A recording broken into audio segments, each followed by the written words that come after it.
प्रमेय का विलोम क्या होता है? अगर कोई रेखा, ध्यान दीजिएगा, यदि कोई रेखा किसी त्रिभुज के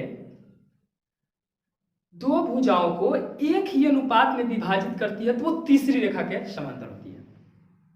बस यही इसका विलोम है कि अगर कोई त्रिभुज है, इस त्रिभुज में अगर कोई रेखा दो भुजाओं को एक अनुपात में विभाजित कर रही है तो नीचे वाली जो तीसरी भुजाएं होंगी वह उसके समानांतर होंगी।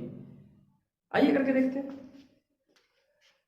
ध्यान दीजिए, कथन क्या है इसका, स्टेटमेंट क्या है थेल्स प्रमेय का विलोम का। तो यदि कोई रेखा किसी त्रिभुज के ठीक है दो भुजाओं को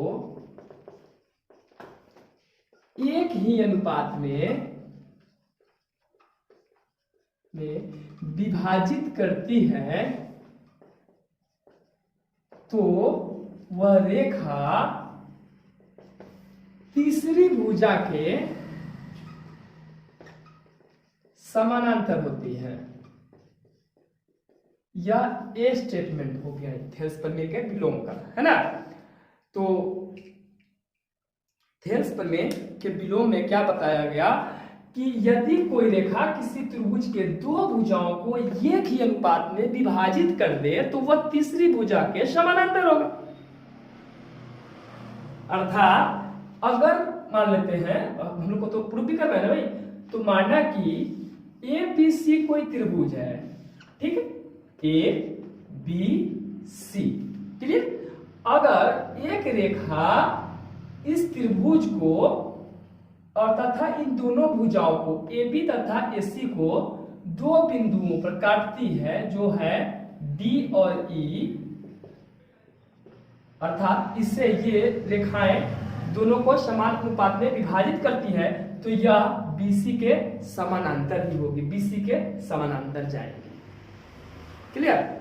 इसी को लिख लेंगे थोड़ा सा। माना कि ए बी सी कोई त्रिभुज है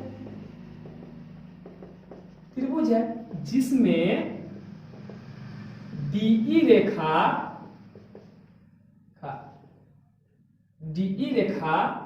त्रिभुज ए बी सी के ए बी तथा ए सी रेखा को समान अनुपात में विभाजित कर रही है। अर्थात AD बट्टा DB बराबर AE बट्टा EC। ठीक है, आपको थोड़ा भाषा अपना लिखना है। आप कैसे लिखोगे आप तो समझना पड़ेगा कि एक त्रिभुज है जिसमें एक रेखा DE इस AB और AC रेखा को समान अनुपात में विभाजित करती है। तो हमें लिखना पड़ेगा, माना कि ABC एक त्रिभुज है जिसमें AB को D पर तथा AC को E पर काटती हुई एक रेखा DE जाती है जो AB तथा AC को समान अनुपात में विभाजित कर देती है। अर्थात AD बट्टा DB बराबर AE बट्टा EC, AD बट्टा DB बराबर AE बट्टा EC। ये क्या हो गया, तो विभाजित कर रहा है। तो यहाँ पर जो माने हैं वो है। तो सिद्ध क्या करना है, हमें सिद्ध करना है कि BC समानांतर रेखाएं DE होगी। सिद्ध करना है BC समानांतर रेखाएं DE। ये इसका क्या है, विलोम है। उसमें कहा कि अगर समानांतर हो तो दो अनुपात में विभाजित करते हैं, लेकिन उसके उल्टा ठीक कहा कि अगर ये समान अनुपात में विभाजित करते तो क्या यह समानांतर होगी, यस। तो इसी को हम लोग कर रहे हैं, सिद्ध करना है BC समानांतर DE। अब थोड़ा सा रचना वही वाला करना है जो हम लोग को पहले करना होता है। फर्स्ट वाला में रचना ये है, D से DM लंब AC पर डाला, D से DM लंब AC पर डाला, इसको याद कर लीजिएगा। D से DM लंब AC पर डाला और E से EN लंब का साइन है, EN लंब इस पर डाला, तो E से EN लंब AB पर डाला तथा B को E से, D को C से मिलाया, B को E से एवं D को E से कॉमा और D को C से मिलाया। अब जैसे लिखो, C को D से मिलाओ, E को D से मिलाओ, कोई दिक्कत नहीं है उससे। ध्यान दो, एक तो ऐसे डी से डीएम लंब यहाँ पर डाले और ई से ईएन लंब यहाँ पर डाले, लंब का मतलब इधर हो गया, लंब का मतलब इधर हो गया। लास्ट में कहा कि इसको इससे मिलाया, डी को सी से मिलाया, ये तो आ ही गया आपको क्या। चलिए अब करेंगे हम लोग प्रमाण, प्रमाणित कर देते हैं, प्रमाण देते हैं इसको। कुछ नहीं है, अगर आपको मैथ इससे हल्का कोई होगा ही नहीं सब चैप्टर, इसमें बहुत चैप्टर आसान चैप्टर है भाई, आपको करनी पड़ेगी इसे। फिर वही मानेंगे पुनः त्रिभुज ए डी ई का क्षेत्रफल, त्रिभुज ए डी ई का क्षेत्रफल तो उसी तरह 1/2 गुना ए डी, आधार तो ही मान रहा है ना, आधार 1/2 गुना ए डी गुना लंब क्या है, डीएम नहीं है, लंब ईएन है, ईएन समीकरण 1 पुनः त्रिभुज अब कौन सा माने थे, तो इसको मिटाओ तो ई वाला दिखाई दे रहा है, बी डी ई चाहे डी डी ई चाहे ई डी डी, अब जो लिख लो मैंने, तो त्रिभुज बी डी ई का क्षेत्रफल इज इक्वल टू, तो रहने दो भाई दिखाई देना चाहिए, त्रिभुज भी 1/2 गुना, अब की बार आधार क्या मानेंगे, डीबी मानेंगे, तो डीबी गुना ई एन समीकरण 2 लिखेंगे। समीकरण 1 तथा समीकरण 2 को, समीकरण 1 को 2 से भाग देने पर, 1 को 2 से भाग देने पर अब दीजिए त्रिभुज ए डी ई का क्षेत्रफल बटा त्रिभुज बी डी ई का क्षेत्रफल इज इक्वल टू 1/2 गुना ए डी गुना ई एन बटा 1/2 गुना डी बी गुना ई एन, ई एन से एन गया है, 1/2 से 1/2 गया, बच्चा क्या ब्रो, ए डी बटा डी बी समीकरण 1, बस ये थ्योरी है। पुनः करेंगे अब पुनः, अब एक बार और पुनः करते हैं, किधर से, अब तो हम लोग इधर से कर लिए भाई, इधर से आधार मान के करते हैं, त्रिभुज ए ई डी लिखिए तब, चाहे त्रिभुज ए डी ई लिखिए तब कोई दिक्कत नहीं है, त्रिभुज ए डी ई का क्षेत्रफल अर्थात दोनों का क्षेत्रफल सेम ही है, क्योंकि नाम ही तो बदलना है लेकिन कुछ नहीं है, त्रिभुज ए डी ई का क्षेत्रफल बराबर क्या हो जाएगा 1/2, तो अब की बार आधार क्या हो जाएगा, ए ई हो जाएगा, क्योंकि इस पर त्रिभुज ऐसे है जहां पर दे रहा है ए ई यहाँ, ए ई यहाँ है, तो इसको मानना है 1/2 गुना ए ई गुना, अब की बार क्या हो जाएगा, तो डीएम हो जाएगा समीकरण 3, समीकरण 3 तो है समीकरण 4, नाम देना है समीकरण से।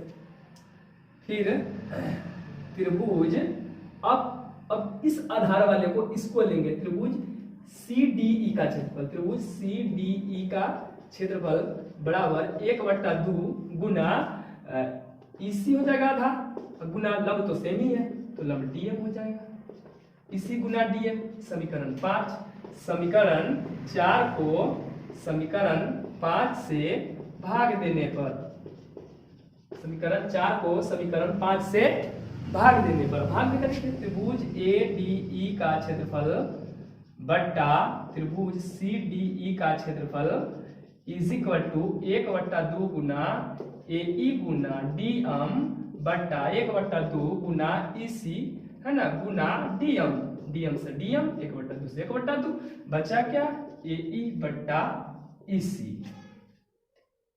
ठीक है, अब तो हम लोग ये सब प्रूफ करके रख लिए भाई, ये 6 हो गया, समीकरण 5 तथा 6 हो गया।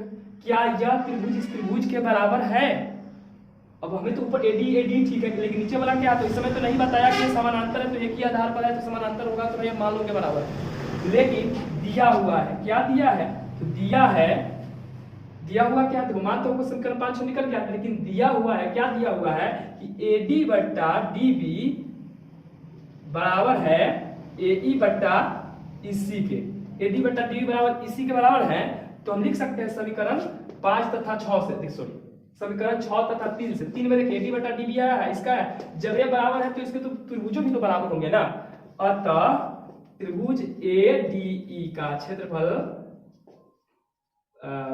ए मत लिखो सीधा लिखो, त्रिभुज ईसीडी एडी एडी के बराबर है, और एडी दे दिया हमको बराबर है, त्रिभुज बीडी का क्षेत्रफल, त्रिभुज बीडीई का क्षेत्रफल बराबर है किसका, तो इसका भी त्रिभुज सीडी का, त्रिभुज सी डी ई का क्षेत्रफल। जब ये दोनों क्षेत्रफल आपस में बराबर हैं, जब दोनों क्षेत्रफल आपस में बराबर हैं, तो जब क्षेत्रफल बराबर है तो इनके आपस में रेखाएं भी तो समान ही होंगी, अतः जब ये बराबर है तो हम लोग सीधा लिख सकते हैं त्रिभुज अतः DE समानांतर BC। यही हमारा हो गया प्रूफ। जब बराबर है तो प्रूफ भी हो गया, क्योंकि जब रेखाएं बराबर है तो वो भी बराबर ही, अर्थात ये हमारा प्रूफ हो गया। बस